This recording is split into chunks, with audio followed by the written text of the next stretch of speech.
السلام عليكم. عليكم السلام وبركاته يا حاج عماد. انت فين يا باشا؟ انا في القاهره. طب والنبي يا ريس، واحد غلبان كده كان معدي على الباب وظروفه تعبانه يعني والكلام ده، وعاوز اي شغلانه، ما ينزلش المحل عندك هيشيله ويحطه ويعمل اللي انت عاوزه كله. على فين يا حاج؟ اللي انت عايزه عندي.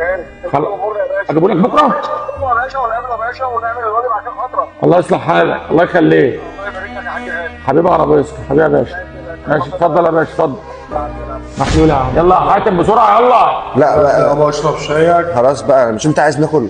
بص يا باشا، انا خدت كحك. لا خلاص كده. احنا عندنا يا باشا اللي بيخش بيتنا بياكل. طب صلوا على النبي. بس انا مش عايز اكل ولا حاجه ولا محتاج شغل كمان. كمان؟ ما الراجل اللي احنا كلمناه ده افهمني بقى. ايوه. انا هحكي لك اهو، انا كل ده بصور على فكره. صور فين يا عم الكاميرا دي يا عم؟